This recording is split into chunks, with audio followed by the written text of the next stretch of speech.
नमस्कार।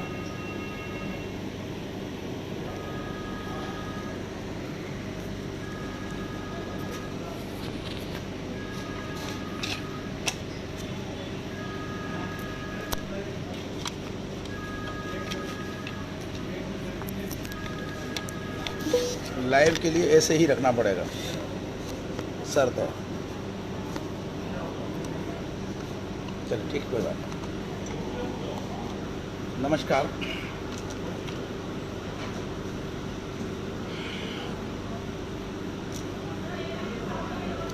आज फिर इतिहास केंद्रित वक्तव्यों की इस श्रृंखला में आप सभी का स्वागत है। शरद कुमार सक्सेना जी मुझे दिख रहे हैं, उन्हें मेरा नमस्कार। एसपी सिंह, जहाँ तक मुझे याद पड़ रहा है, मेरे पुराने मित्र हैं, तो मुझे नज़र पड़ रहे हैं, उन्हें मेरा नमस्कार है। आदरणीय डॉक्टर नित्यानंद श्रीवास्तव जी को जय सिया राम।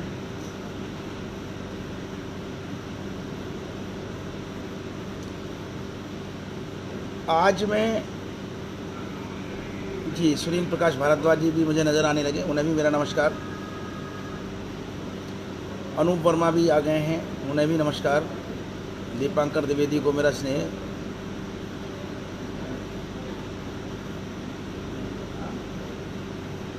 कविता बाना जी आ गई हैं, उन्हें मेरा नमस्कार।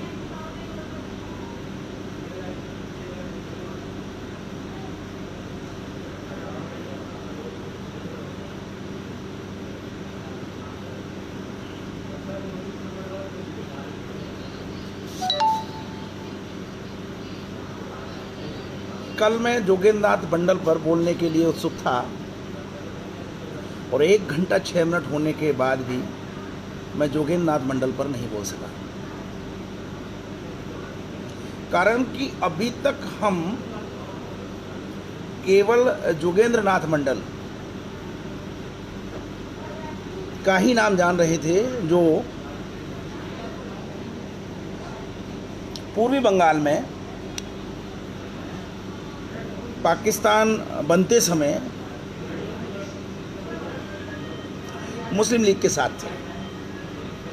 लेकिन जब उनके और संदर्भों को ढूंढने में मेरी जिज्ञासा जागृत हुई, रुचि उत्पन्न हुई, तो मैंने कुछ और पन्ने पूरे दिए और मुझे लगता है कि आज फिर मैं जोगेंद्र नाथ मंडल पर नहीं बोल पाऊंगा, अपितु जोगेंद्र नाथ मंडल से भी अधिक रुचिकर सामग्री आपके सामने प्रस्तुत करूंगा।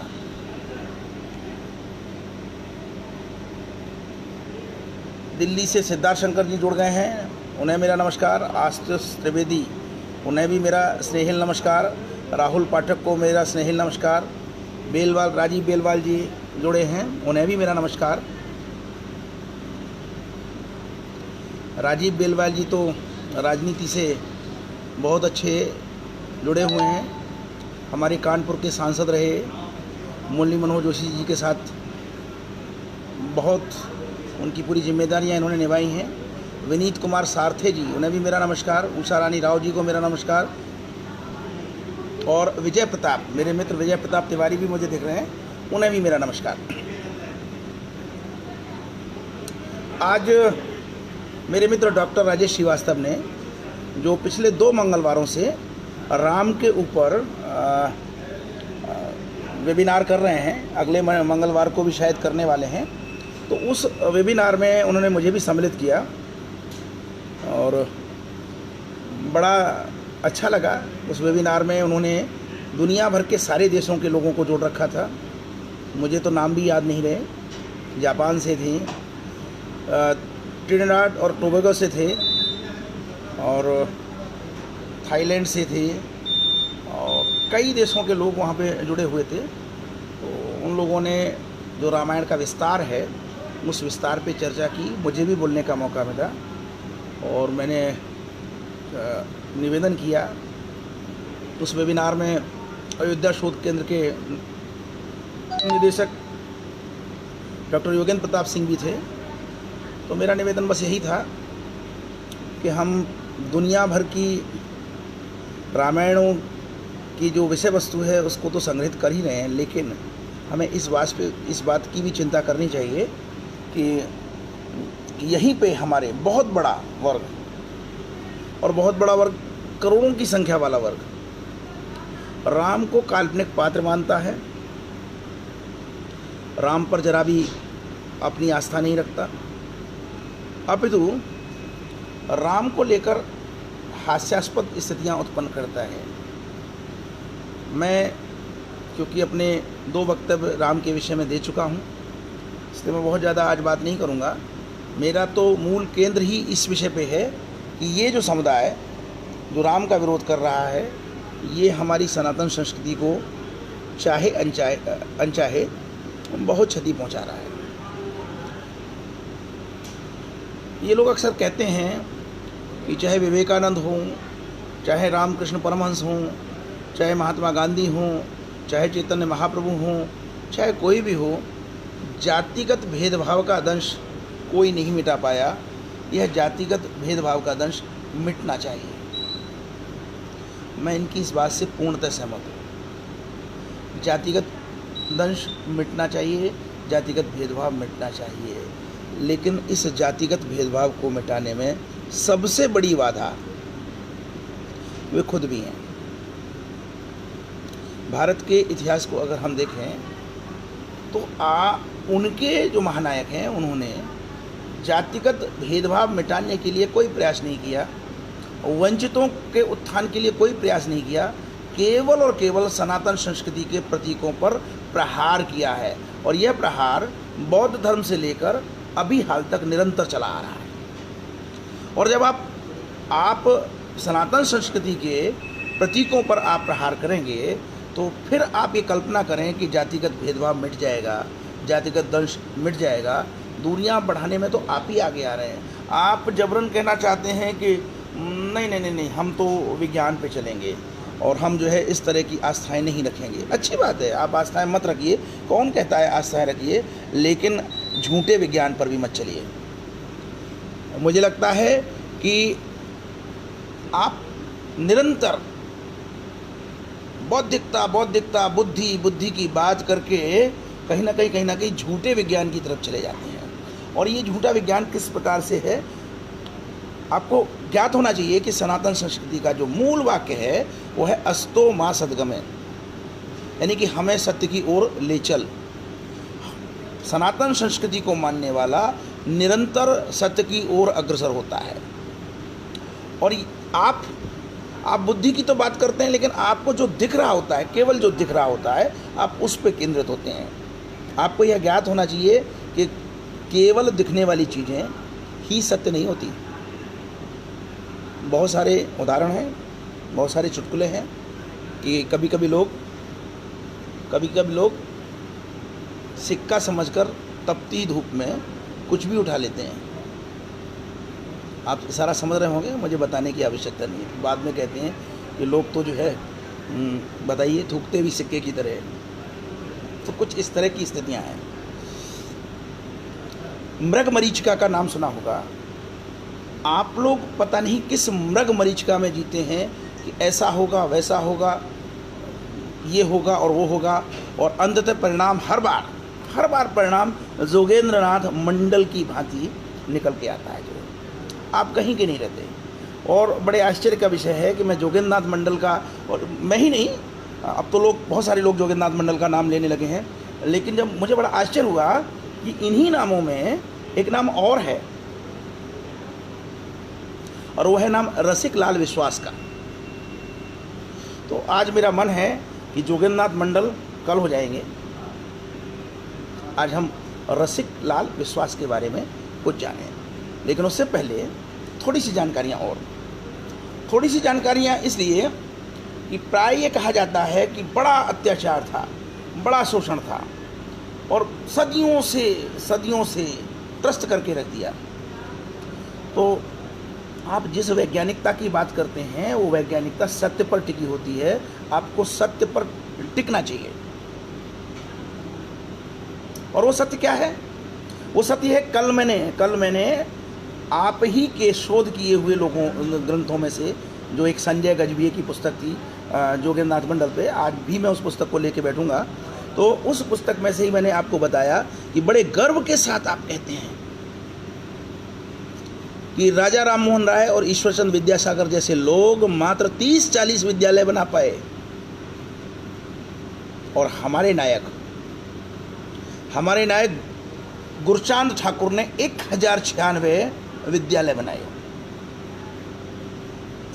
तो ये एक बहुत बड़ी बात है कि 1096 विद्यालय आपने बनाए और फिर भी आप उस शिक्षा के लिए दोष दूसरों को देते फिरते हैं। आपको गोरेलाल चांद जैसे विराट व्यक्तित्वों का अनुसरण करना चाहिए। और थोड़ी देर के लिए मान लेते हैं कि पोंगापंथी कुछ ब्राह्मण आपसे नफरत करते हैं तो करने दीजिए। ये ब्राह्मण आपका कुछ अहित नहीं कर सकते। आपको अपना कार्य करने की सदैव स्वतंत्रता रही है, पहले भी थी, अब भी है, आगे भी रहेगी। लेकिन पता नहीं क्यों आप दुर्भाग्य से केवल और केवल कोसने में विश्वास करते हैं। अगर आप बुद्धिवादी होते, अगर आप बौद्धिक होते, अगर आप वैज्ञानिकता पर चलने वाले होते तो कम से कम यह घृणित कार्य नहीं करते, अपितु अपने वंचित समुदाय के लिए, हित के लिए कार्य करते। मैं आंकड़े देकर बता चुका हूं कि आप सरकारी नौकरियों के लिए जिनके लिए जूझ रहे हैं, आपको आरक्षण प्राप्त है, पहले से ही आरक्षण प्राप्त है। लेकिन इस आरक्षण को प्राप्त करने के बाद भी जो वंचित समुदाय की जनसंख्या है वो 80 करोड़ के आसपास है। उस 80 करोड़ की जनसंख्या के लिए क्या आपके पास कोई कार्य योजना है? बिल्कुल नहीं है। तो मैं इस पूर्व पुटिका में कुछ बोलूँगा। इस दौरान मेरे कुछ महत्वपूर्ण मित्र और मिल चुके हैं, एक बार मैं उनको भी अभिवादन कर लूँ। मैं देख रहा हूँ कि विजय प्रताप जी के बाद हेमा, उन्हें मेरा स्नेहिल नमस्कार। अशोक मिश्रा जी, उन्हें मेरा नमस्कार। रश्मि श्रीवास्तव जी भी आज मुझे नज़र आ रही हैं, उन्हें भी मेरा नमस्कार। रोहित रोमिल शर्मा जी, उन्हें मेरा नमस्कार। नीरज गोस्वामी जी, उन्हें भी मेरा नमस्कार। और हरिशंकर गुप्ता जी, उन्हें मेरा नमस्कार। डॉक्टर सर्वेश पांडे जी को मेरा नमस्कार। और राजकिशोर सिन्हा जी को भी मेरा नमस्कार। सारे लोग आ चुके हैं और मुझे बड़ा अच्छा लगता है। जब आप लोग आते हैं तो मुझे खुद अंदर से प्रेरणा मिलती है कि मैं प्रतिदिन कुछ नया लेके आऊँ, जिससे आपके और मेरे तार स्थायी रूप से जुड़े रहें। तो मैं आज जिस व्यक्तित्व की बात कर रहा हूँ वह आपके लिए हो सकता है नया नाम हो, और वह व्यक्ति है रसिक लाल विश्वास। और आपकी जानकारी के लिए बता दूं, 1931 में महात्मा गांधी के साथ पूना पैक्ट पर हस्ताक्षर करने वालों में बंगाल की ओर से यही सज्जन सम्मिलित थे। पूना पैक्ट पर हस्ताक्षर करने वालों में यही रसिक लाल विश्वास सम्मिलित थे। ये मैं आपकी जानकारी के लिए बता दूं। और जो दो प्रतिनिधि गोलमेज सम्मेलन में गए भीमराव अंबेडकर के साथ, जो दूसरे व्यक्ति थे वो भी यही थे। यानी ये एक महत्वपूर्ण, इतिहास का महत्वपूर्ण नाम है। और इन रसिक लाल के साथ क्या क्या घटित हुआ मैं अपने इस वक्तव्य में आज आपको बताने की कोशिश करूँगा। लेकिन उससे पहले मैंने एक वामपंथी पुस्तक, भारत का मुक्ति संग्राम, अयोध्या सिंह की लिखी हुई पुस्तक है। इस पुस्तक को मैंने ज़रा टटोला और मैंने सिर्फ इतना जानना चाहा कि भारत के मुक्ति संग्राम में क्या क्या स्थितियाँ वर्णित हैं, ज़रा एक बार देख लिया जाए। तो देखिए, बहुत पुरानी कहावत है हमारे देश में, ढाका का मलमल। और ढाका का मलमल पूरी दुनिया में जाता था। बंगाल क्षेत्र में जो वस्त्र उत्पादन था उसकी बिक्री यूरोप तक में थी। और इसी वस्त्र उत्पादन के लिए उत्तरापथ का जो मार्ग था वो जाना जाता था। उत्तरापथ के मार्ग से जो चीज़ें जाती थी यूरोप के लिए, उसमें खाद्यान्न तो हुआ ही करते थे, साथ में वस्त्र भी हुआ करते थे। और ये वस्त्र दोनों प्रकार के थे, सूती वस्त्र भी थे और रेशम के वस्त्र भी थे। तो रेशम के वस्त्रों के बारे में जो स्थिति थी मैं आपको बता दूं। एक बड़ा चौंकाने वाला तथ्य मेरे हाथ में लगा, एक पेन आपने सुना होगा, रेनॉल्ड्स का पेन। मैं वैसे ही कह रहा हूँ, आपके याददाश्त के लिए बता रहा हूँ, रेनॉल्ड्स का पेन। तो रेनॉल्ड्स, ये नाम रेनॉल्ड्स, तो ये नाम जो रेनॉल्ड्स है इसका जिक्र आया है इस पुस्तक में। रेजिनाल्ड रेनॉल्ड्स, और इन्होंने 1735 में कुछ जो यूरोप में वर्णन है उनका जिक्र किया है अपनी पुस्तक में, वाइट साहिब्स इन इंडिया। इनकी पुस्तक का नाम है वाइट साहिब्स इन इंडिया। तो ये रेनोल्ड हैं, इन्होंने अपनी पुस्तक वाइट साहिब्स इन इंडिया में कहा है कि उस समय 1735 में ब्रिटेन में एक स्वदेशी आंदोलन हुआ। देखिए, अभी स्वदेशी आंदोलन की बात चल रही थी, इसलिए मैंने इस बात को यहाँ पे उठाने की कोशिश की है कि जिस स्वदेशी आंदोलन की आज बात हो रही है और जिस स्वदेशी आंदोलन के लिए आज व्यंग किए जा रहे हैं मोदी पे, तो वो स्वदेशी आंदोलन मैं बता चुका, महात्मा गांधी भी चला चुके हैं और उससे पहले लोकमान्य तिलक भी चला चुके हैं। आज मैं जो नया आपको संदर्भ दे रहा हूँ कि 1735 में ब्रिटेन में स्वदेशी आंदोलन चला था और ये स्वदेशी आंदोलन भारतीय कपड़ों के विरुद्ध चला था। 1735 में ब्रिटेन में एक स्वदेशी आंदोलन चला था और यह आंदोलन भारतीय कपड़ों के विरोध में चला था।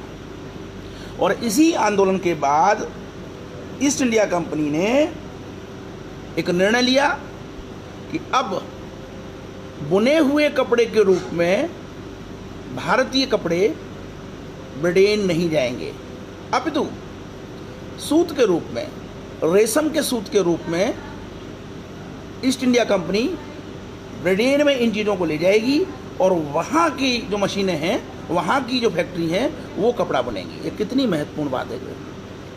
अब आप समझ सकते हैं कि बंगाल कितना महत्वपूर्ण प्रांत था।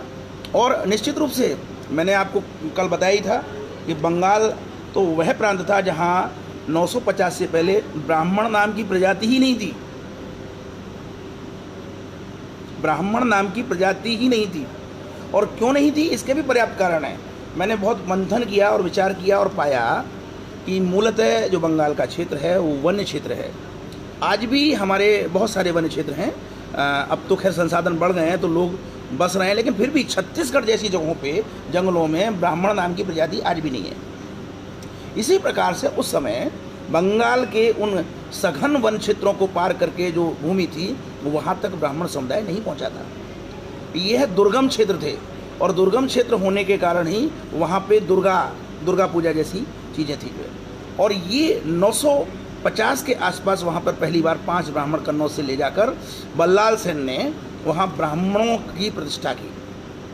तो वहाँ मूलतः कारीगर वर्ग था और ये वहाँ पे क्षत्रिय भी नहीं कहा जाता था, वहाँ पे राजपूत भी नहीं कहा जाता था। जो लोग युद्ध करने वाले लोग थे उनको राजवंशी कहा जाता था। राजवंशी, बंगाल में उन्हें राजवंशी कहा जाता था। यानी कि राजवंशी, ब्राह्मण तो थे ही नहीं, राजवंशी। और जैसा कि हमारे देश की, हमारी संस्कृति की परंपरा है, जो काम कर रहा है उसी काम को करने वाला व्यक्ति नाम उसका पड़ता जाता था। ये स्थितियाँ बंगाल में थी।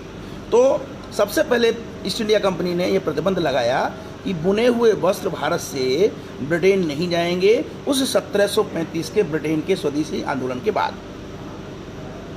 अब वहाँ फैक्ट्रियाँ खोल रही थी। अब ईस्ट इंडिया कंपनी ने दूसरा काम किया और दूसरा काम ये किया कि कहीं भारतीय बुनकर दूसरे यूरोपियंस को, क्योंकि कई कंपनियां उस समय काम कर रही थी, दूसरे यूरोपियंस को कहीं अपने वस्त्रों की बिक्री न शुरू कर दें, तो एक और प्रतिबंध लगाया कि भारतीय बुनकर ईस्ट इंडिया कंपनी के अतिरिक्त किसी को भी वस्त्र नहीं बेचेंगे। अब आप समझ सकते हैं, यानी एक साथ 2 प्रतिबंध लगे। पहला प्रतिबंध तो ये लगा कि भारतीय वस्त्र ब्रिटेन नहीं जाएंगे और दूसरा प्रतिबंध ये लगा कि भारतीय बुनकर ईस्ट इंडिया कंपनी के अतिरिक्त किसी को वस्त्र नहीं बेचेंगे। अर्थात वो मजबूर हो गए कि केवल सूत काट कर ईस्ट इंडिया कंपनी को हैंडओवर करें, सौंपें और ईस्ट इंडिया कंपनी उनको मनमानी दरों पर खरीदे। ये स्थिति 1735 की बता रहा हूँ मैं। मैंने पिछले वक्तव्य में भी कहा था कि ये जो गरीबी आई है, ये जो वंचित समुदाय जो डेवलप हुआ है, इसके पीछे ब्राह्मणी शोषण नहीं है। बंगाल में तो ब्राह्मण ना के बराबर प्रभावशाली थे, ब्राह्मणी शोषण नहीं, अपितु ईस्ट इंडिया कंपनी और अंग्रेजों की जो आर्थिक गतिविधियां थी, उन आर्थिक गतिविधियों के कारण यह वंचित समुदाय उत्पन्न हुआ है। और इस छोटी सी बात को नहीं समझ पा रहे हैं आप लोग, तो मैं अब आपको क्या कहूँ। फिर भी मेरी सहानुभूति है कि जातिगत दंश मिटना चाहिए, जातिगत भेदभाव मिटना चाहिए। और इसके लिए वैमनस्यता फैलाने से कोई स्थिति नहीं बनेगी। बुद्ध से लेकर कबीर तक और आज तक अंबेडकर, जोगेंद्रनाथ मंडल, जाने कितने लोग आए, कितने लोग चले गए, लेकिन जाति प्रथा नहीं मिट पाई। बार बार आपको इस्लामिक जिहादी झुंझुना दिखाते हैं कि हम एकमात्र दुनिया के ऐसे संगठन हैं जो एक मनुष्य को एक समझते हैं। एक जगह पे हम नमाज पढ़ते हैं, हम किसी चीज़ पे प्रतिबंध नहीं लगाते हैं। लेकिन सच बात यह है कि वो किसी चीज़ पे प्रतिबंध नहीं लगाते, लेकिन पूरी जीवन पद्धति की जो स्वतंत्रता है उस पर अवश्य प्रतिबंध लगा देते हैं। जीवन पद्धति की स्वतंत्रता पर प्रतिबंध लगाने के कारण ही आपके पूर्वजों ने इस्लाम ग्रहण नहीं किया था। यह बात आप अच्छी तरह से समझ लीजिए। हम व्यक्तिगत भेदभाव नहीं करते, यह सही बात है, लेकिन साथ में हम जीवन को इतना प्रतिबंधित कर देते हैं कि लोगों का दम घुटने लगता है और लोग बेहतर हूरें प्राप्त करने के अलावा कोई दूसरा स्वप्न सोच भी नहीं पाते हैं। यह स्थितियाँ हैं। और जैसा कि तुलसीदास ने कहा है कि समर्थ को नहीं दोष गुसाएं। इस इस्लामिक जिहादियों के समुदाय में जो समर्थवान होते हैं, जिन्ना जैसे लोग, वो विस्की भी पीते हैं, शासन व्यवस्था का पूरा आनंद लेते हैं, और शासन व्यवस्था का आनंद लेने के लिए हत्याएं आज के युग में भी, मध्य युग को बीते हुए कितना समय हो गया, आज के युग में का जो मध्य युगीन चरित्र है वो आज तक निरंतर चला आ रहा है। इस बात को आप कान खोलकर समझ लीजिए। अगर उनका ये चरित्र न होता तो म्यांमार में संत विराथू को अहिंसावादी बौद्धों को इकट्ठा करके रोहिंग्याओं के विरुद्ध अभियान चलाने की आवश्यकता नहीं पड़ती। यह आपको समझना पड़ रहेगा। आप नए युग में, नाम आपका कुछ भी हो, नाम आपका चाहे भले ही अल्पेश ठाकुर हो, नाम आपका भले ही जिग्नेश मेवानी हो, नाम आपका भले ही चंद्रशेखर रावण हो, लेकिन कहीं ना कहीं आप जोगेंद्रनाथ मंडल बनते जा रहे हैं। इस बात को भूलिए मत। तो मैंने आपको बताया कि 1735 में स्वदेशी आंदोलन ब्रिटेन में हुआ और उस आंदोलन के चलते हुए भारतीय बुनकरों को बहुत हानि पहुंचाई गई। वो दूसरी कंपनियों को अपना वस्त्र बेच नहीं सकते थे, वस्त्र बुन नहीं सकते थे। केवल उतना ही वस्त्र बुनेंगे जो भारत में उपयोग में आएगा। बाकी सारा का सारा सूत और सारा का सारा रेशम, वो सारा का सारा जो चला जाएगा ईस्ट इंडिया कंपनी के पास, और ईस्ट इंडिया कंपनी वहाँ बेचेगी। लेकिन इस सारी प्रक्रिया में कहीं ना कहीं बेरोजगारी बढ़ी ना, कहीं ना कहीं सांसद, जो ये कारीगर वर्ग था इसकी सांसद बढ़ी, बुनकरों के सांसद बढ़ी, परेशानी हुई।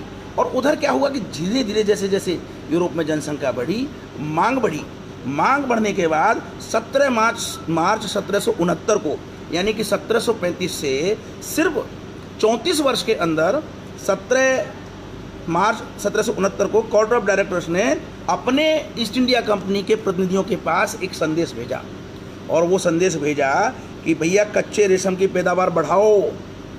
अब माल कम पड़ने लगा, फैक्ट्रियों में माल कम पड़ने लगा, कच्चे माल की पैदावार, सूत की पैदावार, रेशम की पैदावार बढ़ाओ। यह दृश्य था। अब मैं 2-3 चीज़ें बता दूं कि वो कौन से क्षेत्र थे बंगाल में जो उस समय रेशम उत्पादन के लिए जाने जाते थे।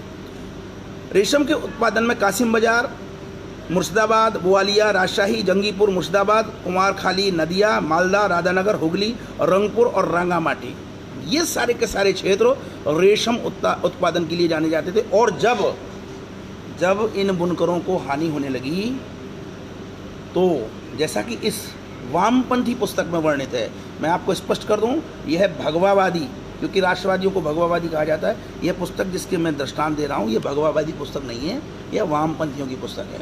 इस वामपंथी पुस्तक में है कि लोगों ने, कारीगरों ने ईस्ट इंडिया कंपनी के अत्याचार से बचने के लिए स्वेच्छा से अपने अंगूठे कटवा दिए। स्वेच्छा से अपने अंगूठे कटवा दिए, कितनी बड़ी बात है कि ना अंगूठा रहेगा और ना वो सूत हमसे कटवा पाएंगे। और सहतूत के पेड़ कटवाकर खेती करनी शुरू कर दी। कितना महत्वपूर्ण तथ्य है कि ईस्ट इंडिया कंपनी के उस अत्याचार से आजिज आकर अपने अंगूठे कटवा दिए और सहतूत के पेड़ कटवाकर खेती करनी शुरू कर दी। तो मैं अपने नव बौद्ध मित्रों को या नव अम्बेडकरवादी मैं इसलिए बोल रहा हूँ कि वो अम्बेडकर के सिद्धांतों को भी नहीं मानते। यह जो नव बौद्ध नव अम्बेडकरवादी जो समूह है, मैं इसको बताना चाहता हूँ कि कम से कम ब्राह्मणों ने अंगूठे काटने के लिए मजबूर नहीं किया होगा। आप खुद अंगूठा काटने इस स्थिति में लाने के लिए ब्राह्मणों ने मजबूर नहीं किया होगा। उस समय पे लोग अंगूठा काटकर ईस्ट इंडिया कंपनी के अत्याचार से बचने की कोशिशें करने लगे। यह कितनी बड़ी बात है जो है। तो इस प्रकार से ये रेशम के मामले में ये थी, और यही स्थिति लगभग जो है उसके मामले में थी आपके सूती वस्त्रों के मामले में। सूती वस्त्रों के मामले में भी मैं थोड़ा सा आपको बोलना चाहूँगा। 18वीं सदी के अंतिम भाग में जिन जगहों से सूती वस्त्र ब्रिटेन जाता था उनमें ढाका, मालदा, बादाउल, लक्ष्मीपुर, खिरपाई, मेदिनीपुर, शांतिपुर और गुणन, हरियाल, हरिपाल और कटोरा, सोनामाखी, मंडलघाट, चटगांव, रंगपुर, कुमारखाली, कासिम बाजार, गोलाघर, बराहनगर, चंदन नगर, पटना और बनारस थे। अब आप समझ लीजिए पूरा क्षेत्र, बहुत आसानी से समझ में आ सकती है बात कि वह लगभग वन्य क्षेत्र था। खेती नहीं, कृषि नहीं होती थी, सहतूत के पेड़ होते थे। अब सहतूत के पेड़ के दो फायदे, एक तो खाने के लिए सहतूत मिल रहे हैं, घने वन हैं और उन पे सहतूत का कीड़ा पाला हुआ है और आराम से रेशम मिल रहा है। इसी प्रकार से जो जगह है उस पर कपास करके वहाँ पे जो है वो बढ़िया उच्च कोटि का जो है वो कपास करके सूत बनाना।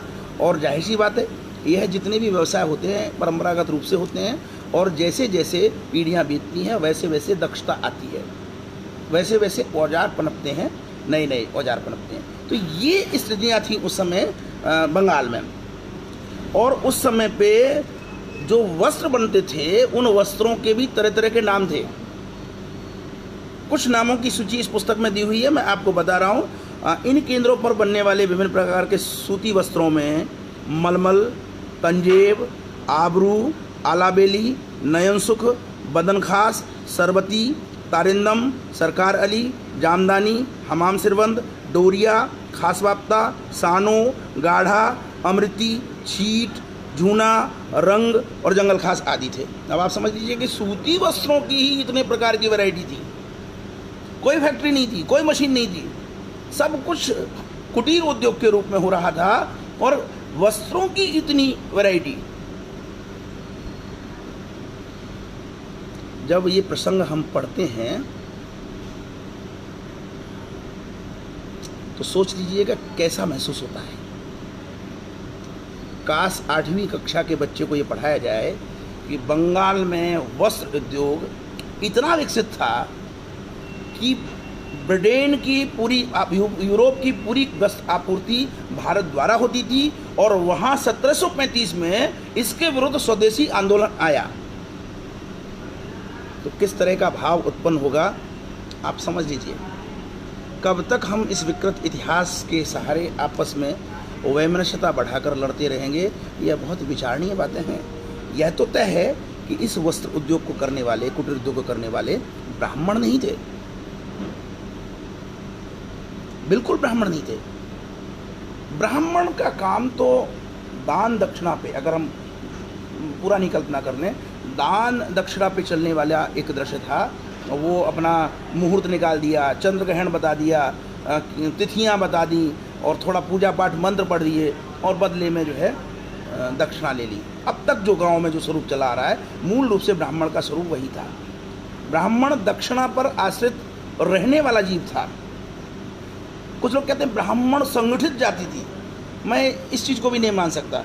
अगर ब्राह्मण संगठित जाति होती तो इतने पुराण नहीं होते और उन पुराणों में जो अलग अलग जो वंशावलियाँ आ गई हैं, जो अंतर आ गए हैं, समय को लेकर अंतर आ गए हैं, वो अंतर ना आते।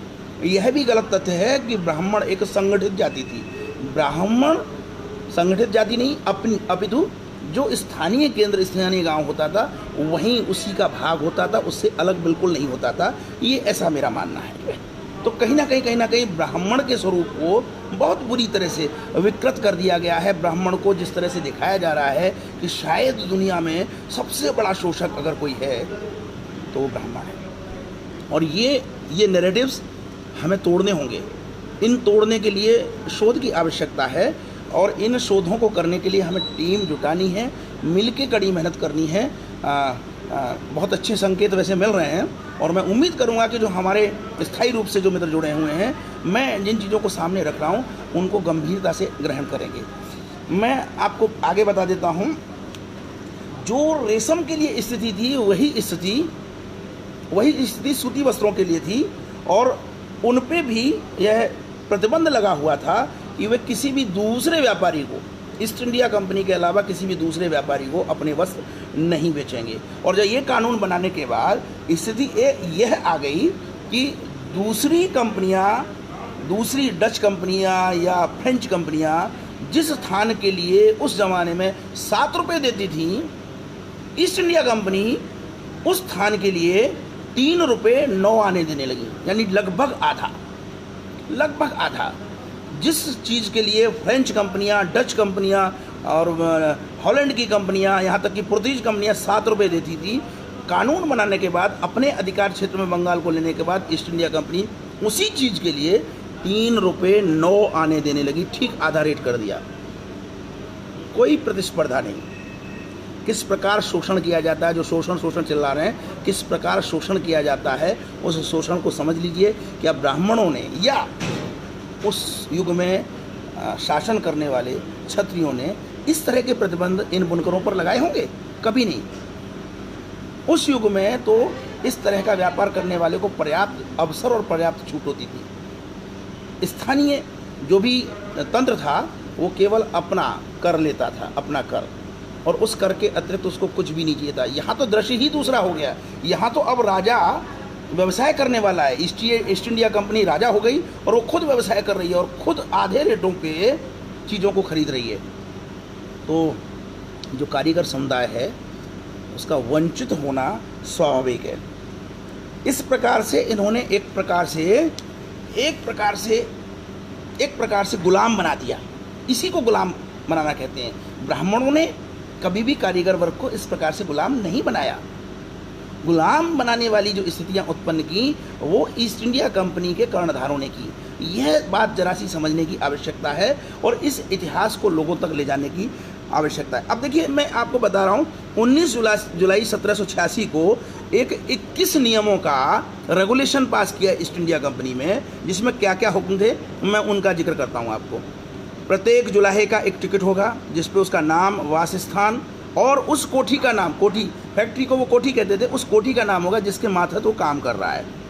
यह भी दर्ज होगा कि उसने कितनी रकम अग्रिम प्राप्त की और कितने समय के लिए प्राप्त की और कितना कपड़ा कंपनियां को दिया।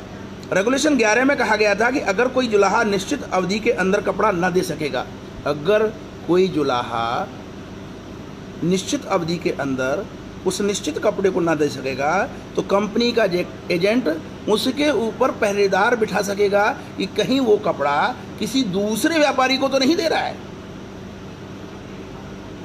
ईस्ट इंडिया कंपनी ऐसे जुलाहों पे, ऐसे कारीगरों पर अपना पहरेदार बिठाने के लिए अधिकृत थी कि कहीं वो जुल्हा, वो कारीगर अपनी निर्मित वस्तुओं को किसी दूसरे व्यापारी को तो नहीं बेच रहा है।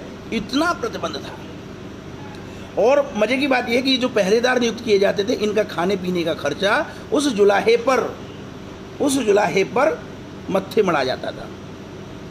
जो पहरेदार बिठाया जाता था उसका खर्चा भी उस जुलाहे के मत्थे मढ़ा जाता था। यह दृश्य था, आप समझ सकते हैं। और फिर एक और 23 जुलाई 1787 को एक और नया कानून आया। उसमें कहा गया कि यदि कोई जुल्हा कंपनी के अतिरिक्त किसी व्यापारी को कपड़ा बेचेगा तो उसे ईस्ट इंडिया कंपनी की अदालतों को दंडित करने का अधिकार होगा। अभी तक तो पहरेदारों की बात थी, एक नया कानून लाके दंडित करने का भी अधिकार कर दिया। और अदालत का सारा खर्चा भी उस जुलाहे को देना होगा।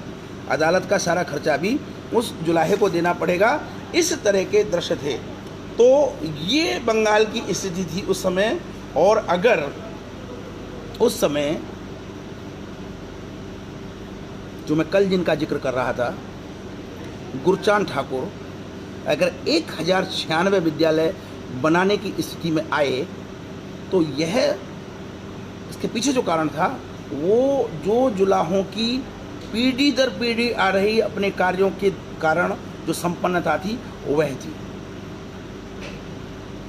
पीढ़ी दर पीढ़ी आ रही जो संपन्नता थी वह थी इसके पीछे। अब मैं जिनकी बात कर रहा था उन पे आ जाइए। जो संघर्ष था वो ईस्ट इंडिया कंपनी से संघर्ष था, लेकिन धीरे धीरे ईस्ट इंडिया कंपनी ने ऐसा गुणाभाग किया कि इन पे शासन करने के लिए, मैं यहाँ थोड़ा सा निष्पक्ष होकर सारी बात कहूँगा, इन पे शासन करने के लिए भारतीयों के माध्यम से उन्होंने क्या किया, ब्राह्मणों को, राजपूतों को, कायस्थों को अपनी नौकरी पे रखना शुरू किया। और जब जमींदारी व्यवस्था लागू की तो जमींदारी व्यवस्था अब जो है जो जुल्हा खेती भी करने लगा तो वो जमींदारी व्यवस्था के अधीन आ गया। यानी हर प्रकार से तुम अगर कपड़ा बनाना छोड़ोगे, कृषि कार्य करोगे तो भी तुम जमींदार के कब्जे में आओगे। इस तरह से बांध के रख दिया कि एक जो वर्ग संघर्ष है वो स्वतः विकसित हो गया। ईस्ट इंडिया कंपनी से पहले कोई वर्ग संघर्ष नहीं था, लेकिन ईस्ट इंडिया कंपनी की नीतियों के कारण जो वर्ग संघर्ष आज हमें दिखाई दे रहा है, जो वैमनस्यता आज हमें दिखाई दे रही है, वह वैमनस्यता विकसित हो गई। अन्यथा प्राचीन काल में इस प्रकार की वैमनस्यता के बहुत ज़्यादा उदाहरण नहीं है और ना ही पुराने टाइम पे कोई सफल हुआ। मैं एक वो पढ़ रहा था, बहुत ही अच्छी चीज़ निकल के आई कि कबीरदास के जो दोहे हैं, कबीरदास ने बड़ी बोल्डनेस के साथ, बड़ी ही हिम्मत के साथ हर किसी को गरिया दिया। और ये गरियाना अगर समाज में शोषण होता तो कबीरदास जिस प्रकार से गरिया रहे थे, क्या गरिया सकते थे? यह विचारणीय बात है। उन्होंने एक तरफ तो कहा कांकर पाथर जोड़ के मस्जिद लई बनाए और ताचढ़ मुल्ला बांग दे, क्या बहरा तेरा खुदा है?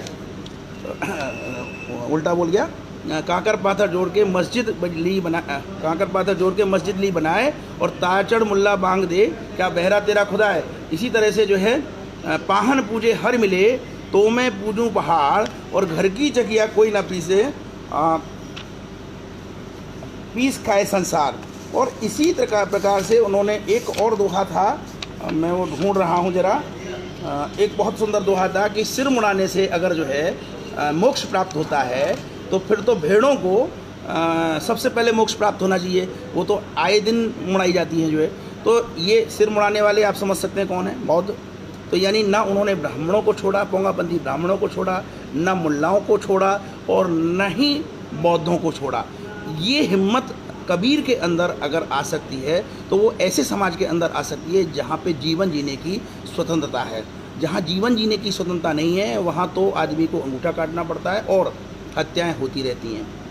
तो यह हमारा देश जिस संस्कृति को लेकर चलता आया है वह संस्कृति स्वतंत्रता पूर्वक जीने की संस्कृति है, न कि शोषण की संस्कृति। और शोषण किस समय किन परिस्थितियों में प्रारंभ हुआ उसके कुछ दृष्टांत मैंने आपके सामने रखे। ये बहुत महत्वपूर्ण पुस्तक है, मैं आगे भी और दृष्टांत आपके सामने मैं रखूँगा।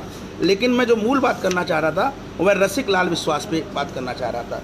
रसिक लाल विश्वास एक कृषि परिवार में पैदा हुए थे और यह वह व्यक्ति थे जिन्होंने वकालत पास करने के बाद वकालत शुरू की और वकालत शुरू करने के बाद कई चीज़ों का इन्होंने जो संपादन किया। एक अधिकार पत्रिका नाम से निकली 1928 में।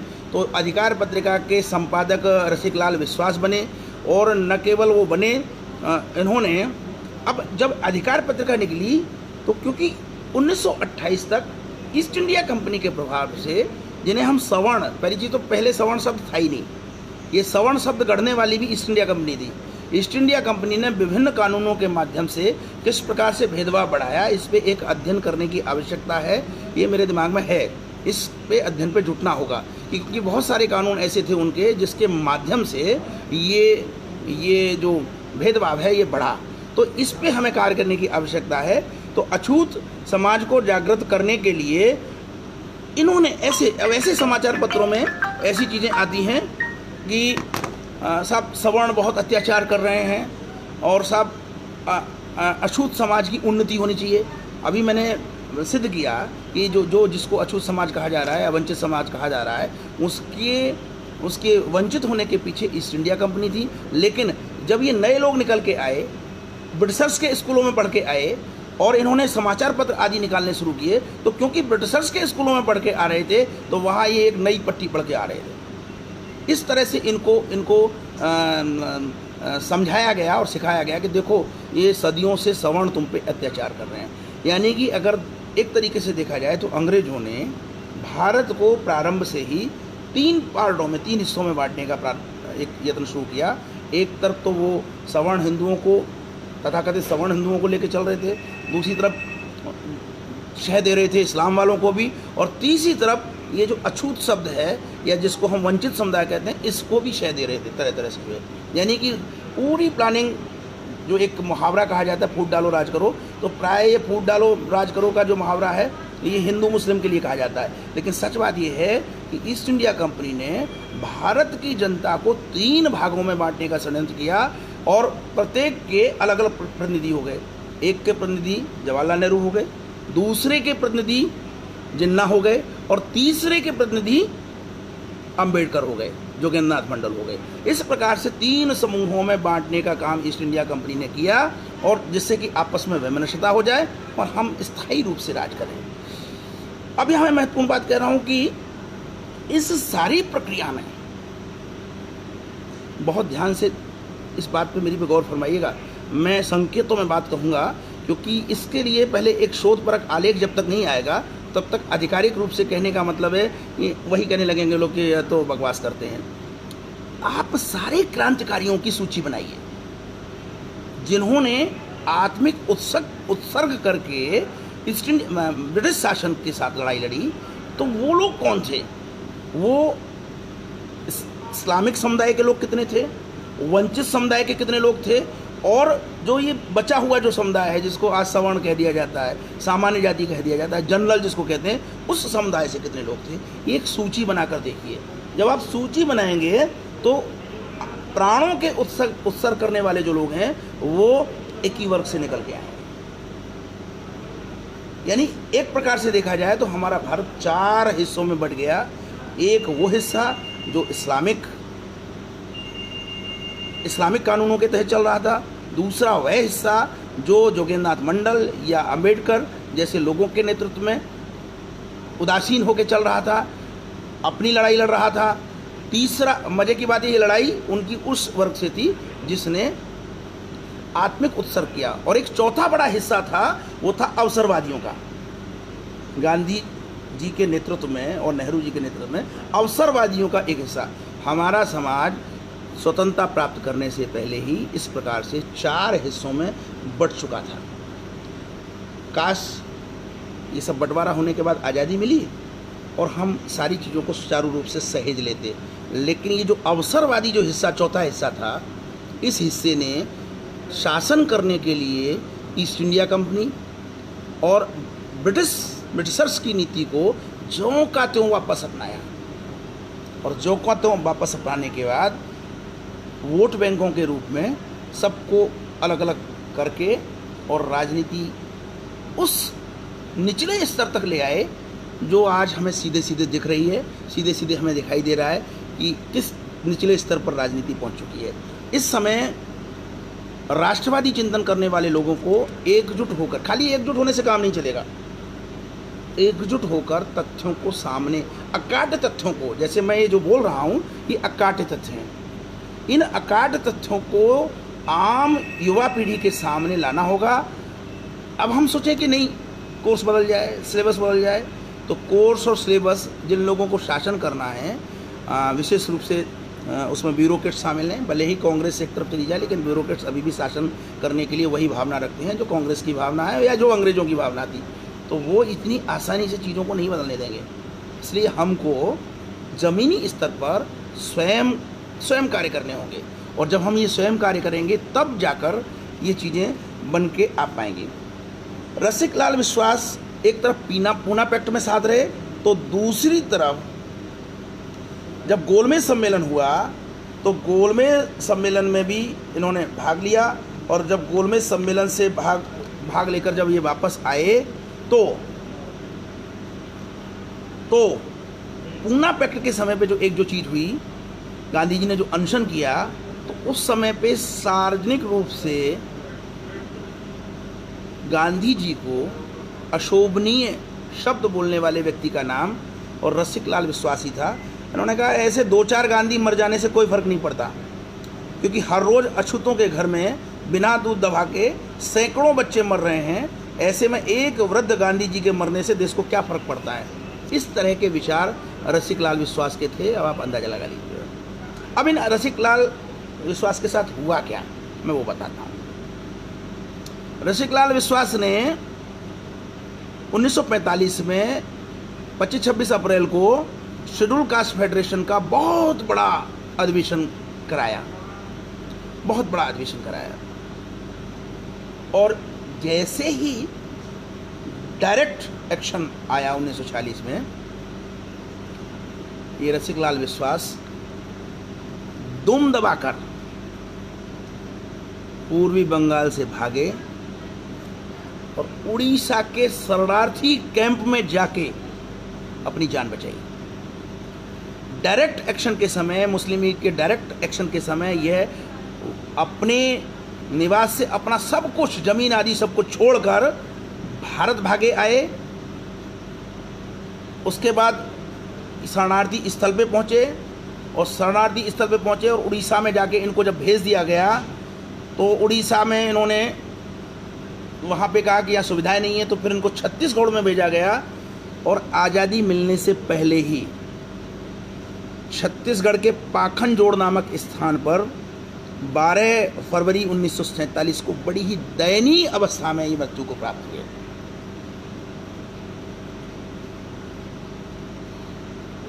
वैमनस्यता फैलाने का यह परिणाम निकला। गांधी जी के प्रति अगर थोड़ी भी सद्भावना रखी होती, तो मैं समझता हूँ कि गुमशुदगी की हालत में ये श्रीमान जी संसार से विदा हुए, मोक्ष को प्राप्त हुए। ऐसा नहीं होता। जब आप अति कटु वचन किसी को बोलेंगे, तो वह आवश्यकता पड़ने पर आपकी मदद नहीं करेगा, मुंह फेर लेगा। आपने सार्वजनिक रूप से पूना पैक्ट के समय पे एक झटके में बोल दिया कि ऐसे 2-4 गांधी मर जाने से कोई फर्क नहीं पड़ता, क्योंकि हर रोज अछूतों के घर में बिना दूध दबा के सैकड़ों बच्चे मर रहे हैं, ऐसे में एक वृद्ध गांधी जी के मरने से देश को क्या फर्क पड़ने वाला है। यह पूरा का पूरा वाक्य रसिकलाल विश्वास पे जाकर लागू हो गया कि ऐसे 2-4 रसिकलाल विश्वासों के गुमशुदगी की हालत में अपने घर से भागकर शरणार्थी की स्थिति में मृत्यु हो जाने पर क्या फर्क पड़ता है। मैं बार बार इशारा कर रहा हूं अपने भाइयों को कि आप कटुता की तरफ मत ले जाइए चीज़ों को। आप ज़्यादा से ज़्यादा 2 करोड़ लोग जो है नौकरियों में जा सकते हैं, बाकी 80 करोड़ लोगों को समरसता के साथ रहना होगा, तभी वह उत्थान कर सकते हैं। उत्थान के लिए 2 ही चीज़ें आवश्यक हैं, शिक्षा और आर्थिक उन्नति। और ये शिक्षा और आर्थिक उन्नति बिना समरसता के संभव नहीं है। आप तो आगे बढ़ जाओगे अपने नेताओं की तरह। अब आप देखिए कि ये व्यक्ति जोगेंद्र नाथ मंडल और अंबेडकर के साथी थे।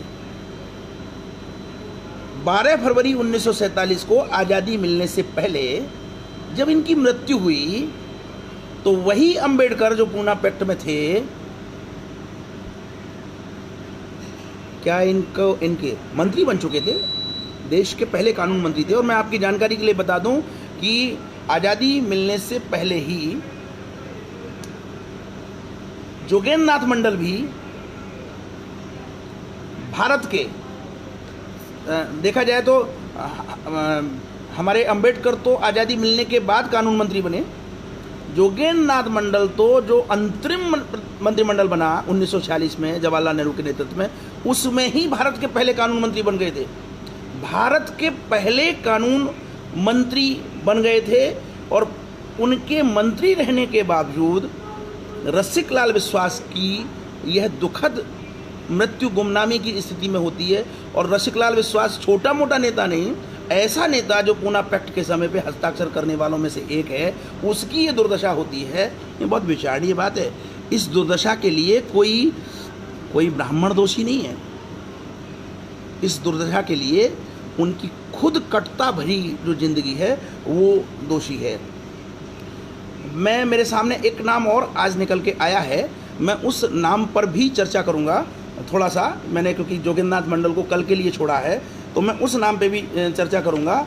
और ये नाम भी एक महत्वपूर्ण नाम है, और ये नाम इसलिए महत्वपूर्ण नाम है कि यह व्यक्ति, चौंक जाएंगे आप, जोगेंद्रनाथ मंडल की मृत्यु 1968 में हुई। और अब मैं जिस व्यक्ति का नाम लेने वाला हूँ वह व्यक्ति भी पूर्वी बंगाल में भारतीय भूभाग को मुस्लिम लीग के साथ षड्यंत्र करके पाकिस्तान को सौंपने में बहुत महत्वपूर्ण भूमिका निभाने वालों में से हैं। और इन सज्जन की तो बहुत ही दयनीय स्थिति में 10 फरवरी 1985 को, अब 1985 में तो हम में से बहुत सारे लोग थे, हम लोगों को पता तक नहीं चला कि कोई ऐसा व्यक्ति भी भारत में रह रहा है कि जिसने उस समय आज़ादी के समय बढ़ चढ़ के हिस्सा लिया मुस्लिम लीग के साथ पाकिस्तान के पक्ष में। और वह व्यक्ति शरणार्थी के रूप में 11 फरवरी 1985 को भारत में दयनीय स्थिति में मृत्यु को प्राप्त होता है। कि विचार करिए, मुझे तो बड़ा आश्चर्य होता है कि रसिकलाल विश्वास, जोगेंद्रनाथ मंडल, और उसके बाद इनका नाम है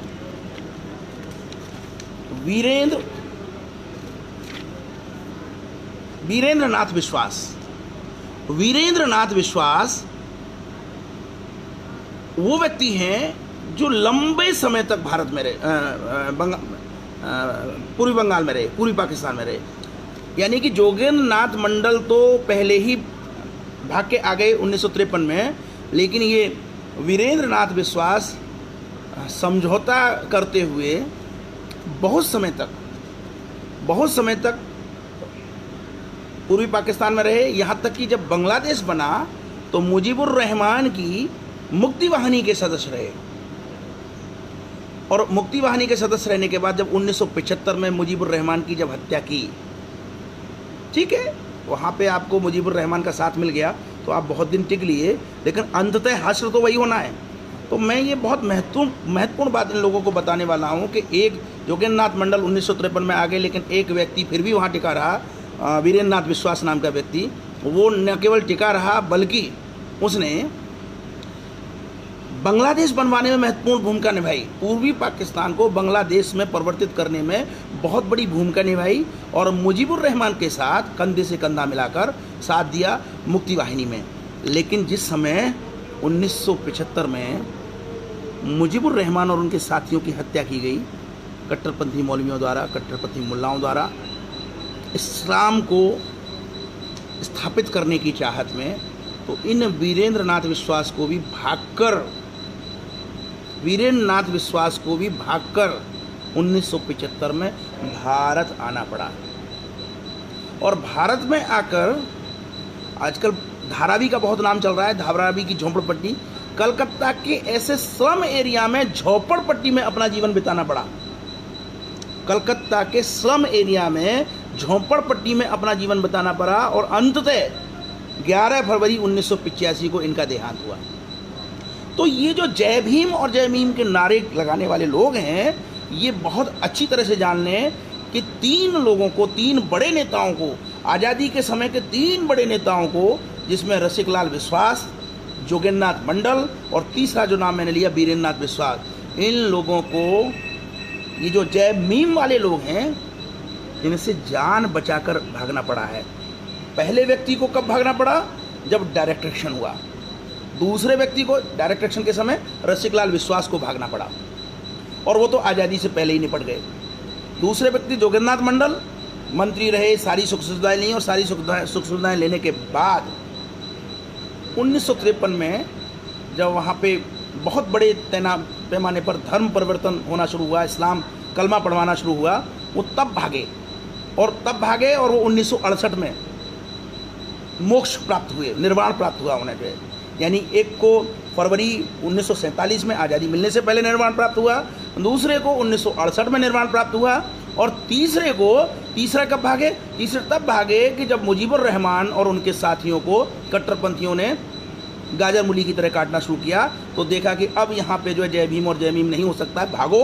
और तब भाग कर आए और वो 11 फरवरी 1985 को निर्वाण प्राप्त किए। तो ये निर्वाण, ये स्थिति तो नेताओं की है,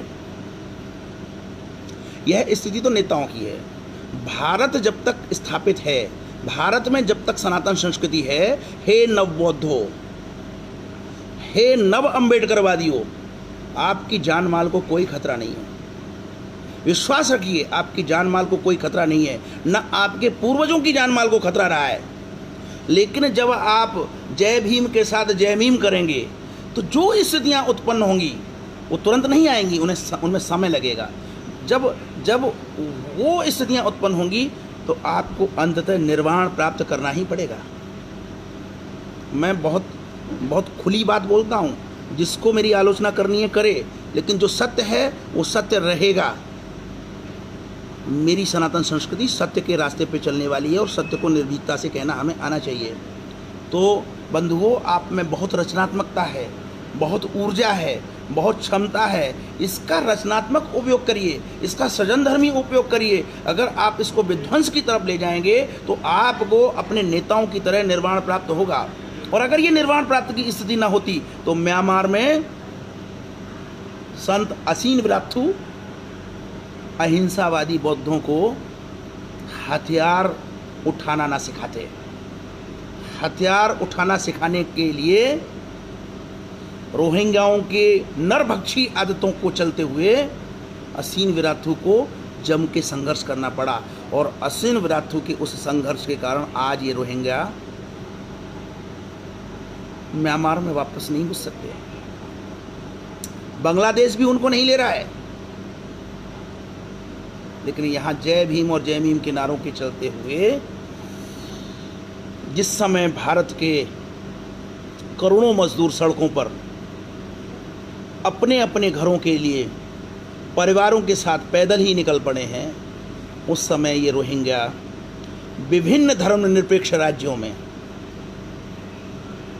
मेहमान बनकर खातिरदारी करवा रहे हैं। क्योंकि इन रोहिंग्याओं से ही तो सनातन संस्कृति के विरुद्ध वोट बैंक तैयार होना है। और ये जो वोट बैंक तैयार होगा ये काम आएगा। और इसका 2-3 उदाहरण हमारे पास हैं। 2-3 उदाहरण जो कश्मीर का उदाहरण है 1990 में जो हुआ, मैं बार बार कहता हूँ। एक नया उदाहरण शीघ्र ही आने वाला है, संकेत मिल रहे हैं, और वो संकेत बंगाल से आ रहे हैं। बंगाल में जो स्थितियां बन रही हैं वहाँ जय मीम अपना चमत्कार कर रही है। दुर्भाग्यवश है कि इन नवबौद्धों के बीच में, इन नव अम्बेडकरवादियों के बीच में धर्मनिरपेक्ष नेतृत्व तो हैं। ममता बनर्जी हैं, केजरीवाल हैं, उद्धव ठाकरे हैं, बहुत सारे लोग हैं, लेकिन कोई असीन विराथू नहीं है। ये बड़े दुर्भाग्य की बात है। हे नवबौद्धों, हे अम्बेडकरवादियों, अपने अंदर असीन विराथू उत्पन्न करिए। अगर ब्राह्मण आपकी हत्या कर रहा है तो आप ब्राह्मण की हत्या करिए। लेकिन जो आपकी हत्या कर रहे हैं, जो आपको दुत्कार रहे हैं, जो आपको जमीन धूल चटा रहे हैं, उनके जाल में फंसकर उस ब्राह्मण के पीछे आप पड़े हुए हो जो आप पर कोई प्रश्न चिन्ह नहीं लगाता। आज का ब्राह्मण कबीर को पूरा श्रद्धा और आस्था के साथ याद करता है। आज का ब्राह्मण रैदास को पूरी श्रद्धा और आस्था के साथ याद करता है। आज का ब्राह्मण वह ब्राह्मण नहीं है। आज का शिक्षित ब्राह्मण सारी चीज़ों को समझ रहा है और बड़ा हतप्रभ है कि उसका नाम ले लेकर देश में ऐसी स्थितियाँ उत्पन्न की जा रही हैं कि पता नहीं ब्राह्मण समुदाय क्या कर रहा है, जबकि हो ठीक इसके विपरीत रहा है। सनातन संस्कृति को ठेस पहुंचाई जा रही है। तो मित्रों, मैं समझता हूं आज के दिन 2 नाम मैंने आपके सामने रखे। जोगेंद्रनाथ मंडल पे कल दो नाम मैंने आपके सामने रखे, रसिक लाल विश्वास और वीरेंद्र नाथ विश्वास। दोनों विश्वास हैं, और विश्वास करिए कि ये जो मैं जानकारी आपको दे रहा हूँ ये प्रामाणिक जानकारी दे रहा हूँ। तो इन दो नामों को भी हम अपनी चर्चा में लाएं और हम बताएं कि किस प्रकार डायरेक्ट एक्शन के समय रसिक लाल विश्वास, आज़ादी के बाद जोगिंद्रनाथ मंडल और 1975 के मुजीबुर रहमान हत्याकांड के समय वीरेंद्र नाथ विश्वास जैसे लोगों को धता बताई गई। जब तक ये इस्लामिक जिहादियों द्वारा धता बताने के जो उदाहरण हैं खोलकर लोगों के सामने नहीं रखे जाएंगे, तब तक हमारे इन वंचित समुदाय के नेताओं को कुछ समझ में नहीं आएगा और ये अपने युवा पीढ़ी के लोगों को बरगलाते रहेंगे, सनातन संस्कृति को नुकसान पहुंचाते रहेंगे। इसी के साथ मैं आज अपनी बातचीत यहीं पे ख़त्म करना चाहूँगा। आपके जो भी प्रश्न हैं मुझे लिख दिया करिए। मुझे ढूंढने में और मुझे जानकारियाँ जुटाने में बहुत अच्छा लगता है, और आप निश्चिंत रहिए कि मैं कोई भी न तो मैं सोशल मीडिया का कोई व्हाट्सएप यूनिवर्सिटी या फेसबुक यूनिवर्सिटी का कोई ज्ञान आपके पास ला रहा हूँ। मैं वह ज्ञान लेकर आपके सामने आ रहा हूँ जिसके लिए वामपंथी अपना कॉलर टाइट करते हैं कि हम वैज्ञानिक विश्लेषण करते हैं, हम द्वंद्वात्मक विश्लेषण करते हैं। मैं वह ज्ञान आपके सामने लेके आ रहा हूँ और इसी ज्ञान को लाने की आवश्यकता है। मुझे उम्मीद है कि सारे साथी हमारे एकजुट होकर इसी प्रकार से काम करते रहेंगे। नमस्कार, धन्यवाद।